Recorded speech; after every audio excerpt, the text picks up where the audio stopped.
showing 12:02, so we'll go ahead and get started. Thank you again to everyone for joining us today. My name is Allie Orwig, and I'm with the Indiana Rural Health Association.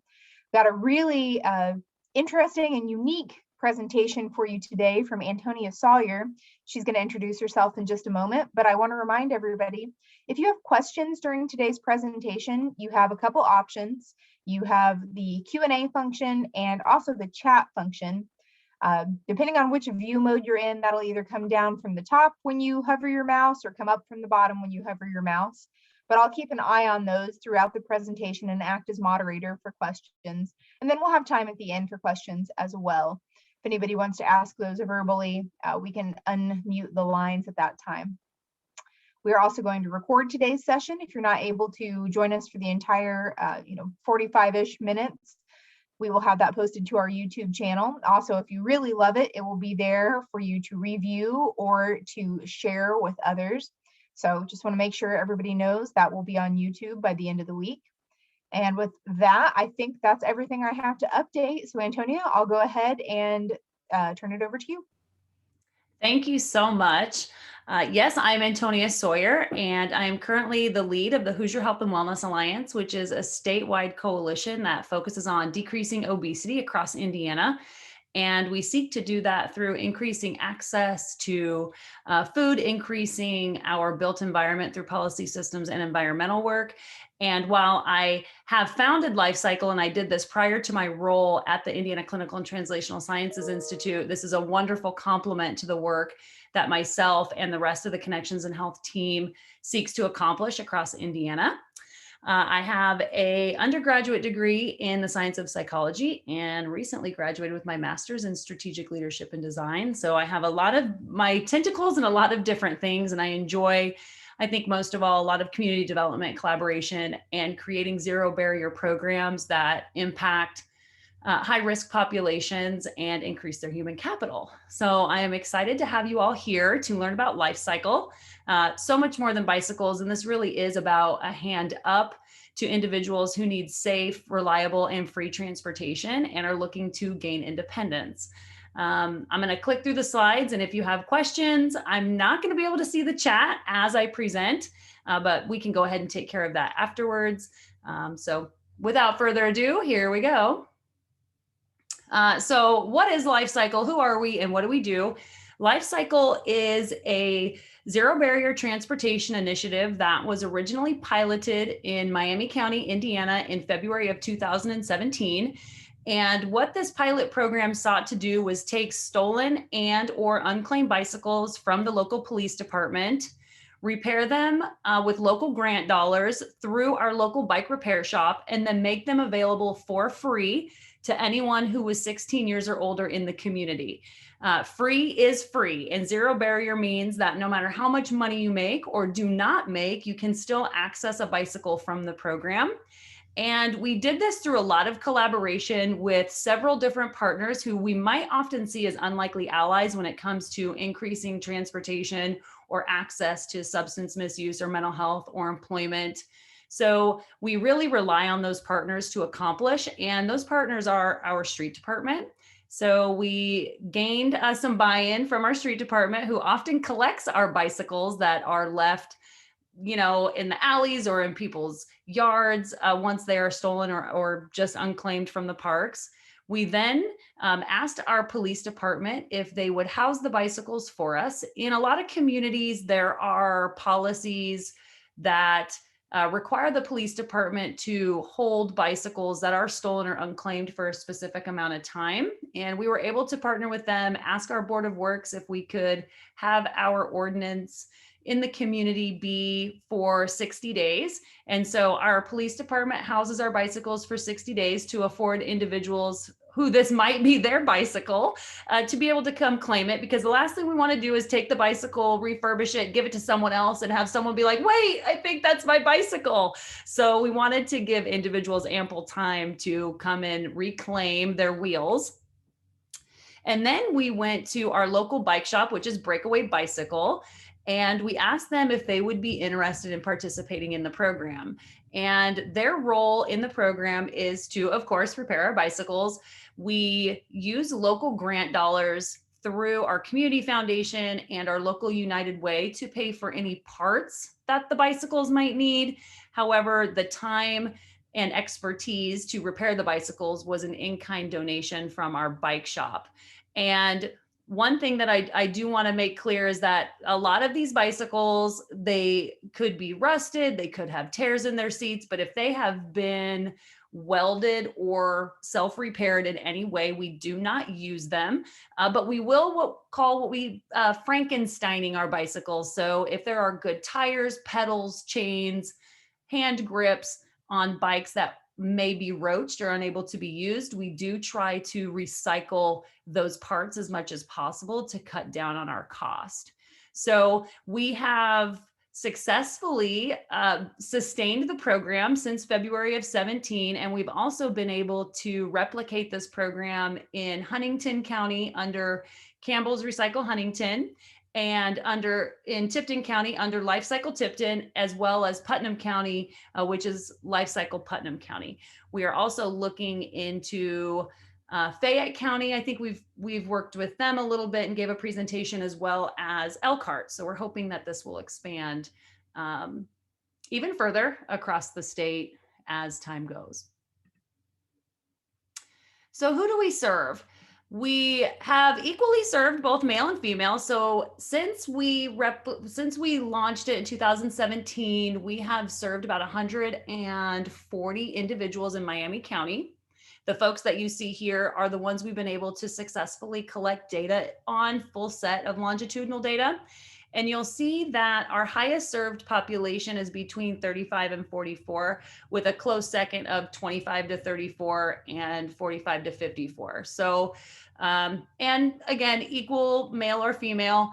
And while we do serve anyone 16 years or older, we have not had that many that were 16 to 18 years old and few that are 18 to 24.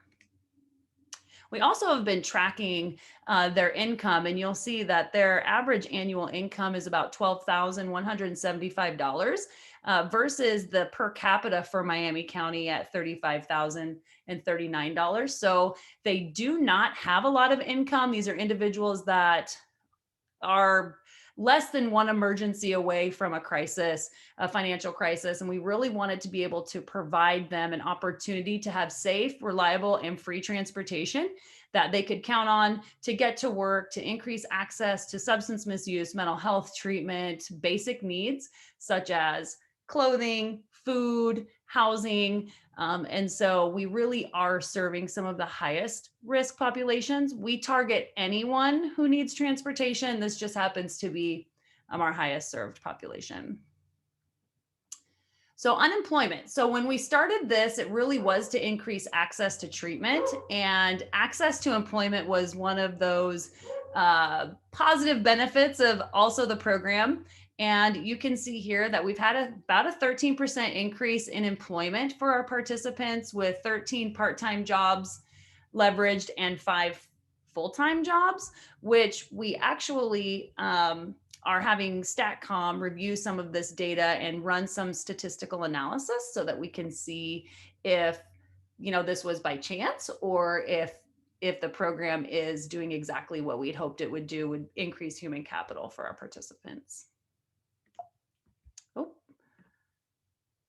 So what are our participants accessing once they have transportation? The top 4 links to assistance are food access, utility assistance, clothing, and rent assistance. And the way that we're able to identify who's participating, what their income is, what their employment status is, and what assistance they're accessing is through Charity Tracker, which is a software program that we've entered Lifecycle into that connects our social service agencies to one another. And so once a participant receives a bicycle, they are entered into Charity Tracker, and then all the other assistances that they receive from social service agencies in the community, we are able to track and see kind of longitudinally their behaviors and the services that they need, or even the services that they begin to not need once they have access to this transportation. And that's really where we saw the decrease in social service need over time. And again, we're hoping that through statistical analysis, we'll be able to show that this is not by chance that the program is helping people find employment and rely less on social service and more on themselves. So really here, this is the key in putting the pieces together and establishing life cycle in a community. This is a huge impact on a community for a low cost. It cost about $1,800 our first year and $2,500 our second year. And I think it's not so much about how much it costs to run the program, but really the investment from the community partners to establish the program and sustain the program over time. We working in rural health and understanding how limited resource communities operate, that oftentimes we might establish a program that is not sustainable because we have one person or one grant that is the linchpin that holds the program together. And with Lifecycle, we really tried to have shared accountability across partners. So earlier I mentioned we have our street department, our police department, our bike shop. We have an access site at the church where individuals are able to receive a bicycle. And all of these players really help one another stay accountable in their position in the program to make sure that it runs smoothly. And then my role is the grant writer. So that was what my role was, is ensuring that we had the funding for the program. But I'm not, we've got one person that collects the bikes, one person that houses them, one person that fixes them, and one person that gives them away. It's not one person doing all of those jobs. So really the collaboration amongst stakeholders, ensuring that the program is developed and sustained, is really the key component to this. And oftentimes when we have health coalitions or just community-based coalitions in general, we recognize that we have all of these folks at the table and it's really just coordinating them. So that's how it's really been easy to replicate across the state. Tipton County already had the players at the table. It was just coordinating. Same with Putnam, and then Huntington County as well. So it makes it nice when we have a health coalition to present this to, because they're the movers and the shakers and often already have those established relationships. We also in a community need to make sure we have a surplus of bicycles or we have no program. We also need an access site and a repair shop. So with the surplus of bicycles, when I went to the police department, I found out that the police department was auctioning, was giving the bicycles to the local YMCA, and they were auctioning them off annually and taking those funds and applying them towards their programs. And so this really was a coordinated effort of, can we have your 26-inch and larger bicycles for the program? And then you can go ahead and keep the smaller bikes and the youth bicycles for your auction. Just to ensure that the folks who were used to having the bicycles didn't feel like they were not going to be able to have their program, but we were also going to be able to utilize the bicycles in another way and increase access for folks through transportation. So that's really how we coordinated that. And as you seek to replicate something like Lifecycle in your community, it's going to be, who are those players? Where are those bicycles currently going? How many are there? Is there enough to run this? And if you don't have enough, like we didn't have enough second year because we went from serving 40 folks to 120 in 2018. We ended up purchasing brand new bicycles with some of our funding and reallocating funding. So you really can get creative in how you identify where your bicycles are going to come from and kind of leveraging more. Our access site, this is also very important for individuals who don't have transportation. We don't want to put the transportation initiative outside of town or outside of a walkable area of the community. And so we chose a local church right downtown that was accessible to anyone who may need to access it. We also specifically chose a church because churches often have a lot of resources and they want to help. However, Some may be fearful to engage with the church due to evangelizing or thinking they have to become a member. So we really wanted to bridge sector and state and include our faith-based organizations. They were and are extremely valuable to communities and coalitions alike. And so this was a phenomenal way to include them. And it's been just wonderful to work with them. They're also a nonprofit. So if you have a health coalition that wants to do a program like Life Cycle, wants to write a grant, but doesn't have a fiscal agent, churches already have nonprofit status. They already have boards and checks and balances in place. And so this also made it very easy to make sure that the funding was allocated appropriately, that the bike shop was paid monthly, and records were kept pretty square. So that was a great location for that. And then our repair shop, we want to make sure we have a repair shop. Tipton County does not have a bike shop. So what they've done is found a volunteer that is very well educated in bike repair and wanted to donate their time. So that has worked. And then in Putnam County, they identified also a volunteer and a bike shop that would like to repair. And Huntington County is volunteer based as well. And at their access site at the church is also where they repair their bikes. So repair shop or repair volunteer, as long as you can make sure that the bikes are safe and reliable to be given out to the community, because we do have a waiver form that we have each individual sign before they receive a bike. This has been approved by our city attorney. And so we just want to make sure that all the bikes are safe, reliable, they have not been welded in any way, and that no one's going to get hurt when they get their bicycle. So funding and fiscal responsibility for the program is, money's always important, right? How much money we have, who's getting paid, and how much we're going to need to sustain the program. And so, as I mentioned, it's fairly cheap to repair the bicycles, depending on if you can get your time and expertise donated, and you just have to pay for seats, grips, brake lines, and things like that. So I would say you would need to budget probably now, since it was pretty cheap in 2017, I'd say $2,500 at least to start for your first year. And then your fiscal responsibility, again, you need a nonprofit status to kind of house that money for you.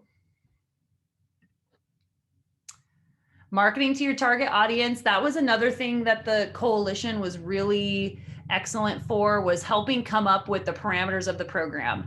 Who are we going to market to? What are going to be the requirements to receive a bicycle? And again, there's never a charge when you implement Life Cycle. In Miami County, we have the parameters are you have an ID that says you're from the community, and then you get a referral that says you would benefit positively from this bike. And this referral comes from anyone who is not a family member or friend. And so this can be an employer, this could be a coach, this can be a probation officer, this can be your doctor's office. It really can be anyone who's not a family member or friend. And you bring those two items with you to the access site, depending on the hours. That, again, you've got to identify the parameters of that. What are the hours going to be to access the bicycles, and who's going to be your program coordinator, and kind of manage those pieces within the access site. And then, of course, your audience. We chose any audience. And how we did that was we created a flyer for Life Cycle, because when you have your key players, which is your street department and chief and program coordinator and all that, we consider everybody else a referral. So that can be your food pantry, that can be the Department of Child Services, that can be an employer, that can be anyone can refer someone to Life Cycle. So we hit the pavement, and we took this presentation out to all the major sectors within the community and made sure that they knew Life Cycle was available and how to refer somebody, because they are crucial to, the piece of the program and ensuring that those in need of transportation can access it. And lastly, data collection to ensure fidelity of the program. This is extremely important because we do not want to just be giving bikes out. It's not about how many bikes we give out. It's really about the impact that the bike has on the recipient and ensuring that they feel empowered. They are gaining their independence. They're increasing access to the services that they need. And this is another reason why in our program, we have made it to where you can access the program one time in a lifetime. And this is really because we are a rural community that doesn't have a lot of resources. And so while we can provide a bicycle to someone in need, we cannot provide 2, 3, 4, or 5 bicycles to the same person in need because the need is so vast. And so we want to make sure that the fidelity of the program stays strong. We want to collect data on our participants to make sure that, again, we have increased access and things like that, and that our funding and our funders can see that they're having a true impact. We do this through the software program I mentioned, Charity Tracker. That is a partnering collaboration with the United Way. And while the United Way does not have to host Charity Tracker, that just is who the host is in Miami County.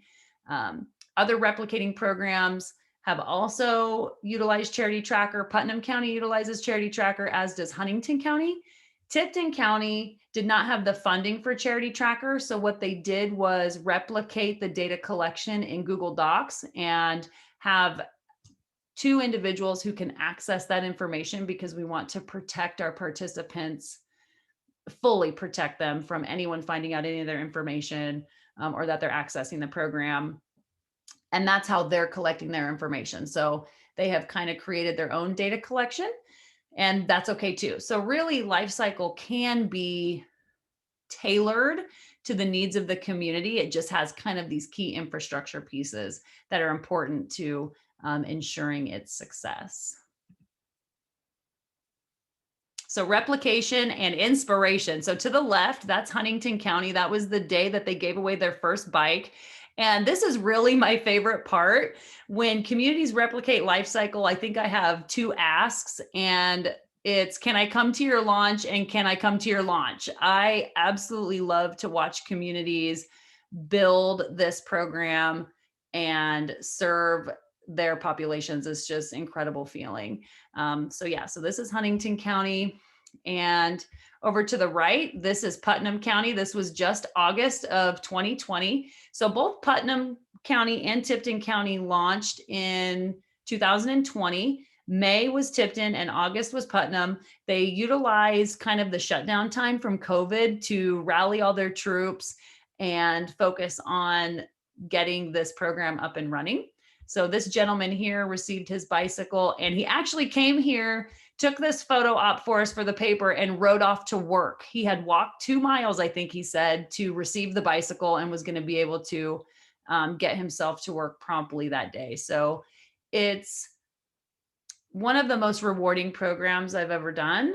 And the way it impacts our participants is undescribable. So how do they serve their community? Oh, these are going to start from the bottom. Okay. So they collaborate on the program that works for their community. They ensure that these pieces, the infrastructure pieces, are utilized. But again, they really do tailor these pieces to fit the needs of their community. Some folks have talked about using work release folks to fix their bicycles. Some have talked about using high school students. And it really is about leveraging the resources you currently have in your community and making them work for you. So that's also what I love about Life Cycle, is that it really is tailorable. Yep, tailored to the program to include bicycle maintenance education. So while Miami County does not provide bicycle education, not to say we couldn't in the future, but Huntington County does provide bicycle maintenance education. So they didn't have a huge surplus of bicycles. They were able to purchase 40 bicycles and repair those on grant dollars, but then also encourage anyone who had a bicycle that might be broken down or needs some repair to come to their access site weekly and learn how to fix their bicycle, get those parts for free, and ride off on their bicycle. So it was an incredible way to tailor it. And Gabe has just done a phenomenal job with that. So they all have had to identify an access site. Not everybody has picked a church, and that's okay. Again, it's who's downtown or close to downtown, who has a storage location, who has some pretty flexible hours. It really is about, again, capitalizing on your current resources in your community and having them work for you. And lastly, seeking to sustain programs through grant funding and donations. So Huntington County, last time I was updated, was completely donations based. They had not written, I don't believe, a grant yet. And Tipton County and Putnam County were grant funded, and Miami County also is too. So if you would like to replicate Life Cycle and we meet and we talk and everyone's gung ho, I can provide you with the grants that we have written that are successfully awarded, so that it takes some of the pressure off, and you can just plug and chug your numbers in there, and hopefully you get awarded too. So Life Cycle moving forward, always looking to expand Life Cycle in additional counties for further impact. This really is about serving populations who need access to transportation, and that's the number one goal. And we're also working with Savvy, and he is the director of StatCom, which is statistics in the community, to find statistical significance in the outcomes related to the program. So the data that was presented today has been looked over by members of the community and some internships. However, we've never really ran any statistical analysis. So Siva is so intelligent, and his entire team has really taken care with Life Cycle. And so we are currently working on that. More to come. Hopefully we will have some data that really, really supports the program even further in coming into this new year. Here is my contact information. Again, oh, that says BS. I need to change this since I've got my master's now, but I'm Antonia Sawyer, and I am the Life Cycle Program author, and I can be reached at afsawyer@iu.edu. And with that, I'm going to open it for questions. I really appreciate this opportunity. This has been great. So I'm going to go ahead and I would say we really appreciate your time. This is an excellent and unique program. I think especially exciting to hear that you've been able to be successful in rural areas where transportation can be a big problem. But I also wonder how many bikes, coming into it, I wondered how many bikes were being collected. It sounds like for the most part, enough. Yes. So just very interesting, and very excited to have this program available to our members to learn more about. And we did have a couple questions come in. The first is, what is the most difficult part, I'm assuming, of starting the program? What's the most difficult part of the program? Getting bikes to the right people or another component? So I think the most difficult part of the program is getting all the collaborators to understand their role and become like a well-oiled machine. So I think it really lies in the collaborating partners that we have. Just kind of syncing everybody with, okay, the street department picks up the bike and knows where to take the bike. All the police officers know what to do with the bike. And if we change our chief of police, now we've got to get him up to speed on, hey, the police department does this program and this is what we do. Making sure that the chief knows when and how to communicate with the bike repair. Do you need more bikes? Do you need me to hold back? So I think it really is just those intricate collaboration pieces that become, and I don't want to say they're the most difficult, but I guess that they are. It's just coordinating all of it. So Fair enough. And then another participant asked, have you considered contacting universities in the various areas, since they frequently have a lot of bikes left at the end of at least the spring semester, and typically auction them off very cheaply? Absolutely. So that is one of my go-tos, and it's from folks that participate in presentations like this, because I wasn't aware of how many bicycles really get left at the universities. However, when there is, hey, where could we get bikes? Have you asked a university? Maybe you could partner with them and collaborate with them, because I think if they know that you're doing it in effort like this, that they might give them to you for extremely cheap or even free, knowing that they were going to be gifted to good homes. So yes, I've always been interested to go to a university and really see, because in my head, I see 100, 200 of them just stacked up, so I would love to go and see kind of how many bikes they really have, because I think I'd probably be pretty impressed. Okay, well, those were all the questions we had come in so far. We can go ahead and hang on the line for just a couple more minutes. If anybody has anything else they want to submit, either through the Q&A or through the chat, or if anybody wants to raise their hand, we can allow you to ask questions verbally. You raise your hand the same way you access the chat or the Q&A, either at the top or bottom of the screen, depending on your view mode. Some options will pop up for you. But we'll go ahead and give us another minute or two for other questions. But again, Antonia, very, very interesting. Unlike any other program I think we've had presentations on before. So very excited to have you today and be able to share this. Absolutely. Thank you. And for those that are in attendance, it can seem like a lot to coordinate everybody and get all the moving parts. So if you are interested, please reach out. We can do a one-on-one. And I have a toolkit available that outlines all the steps and all the folks that you need to contact, and kind of just a checklist of, yes, we did this. Yes, we did this. And that should move things along pretty smoothly, as long as you have all the partners at the table. So don't let it overwhelm you. It really, it sounds probably more difficult than it is. Well, I haven't seen any more come in, so we'll go ahead and end the recording and the session today. You have Antonia's contact information, and the presentation will be up on our YouTube channel by the end of the week. Thank you, everyone. Wonderful. Thank you. Bye-bye.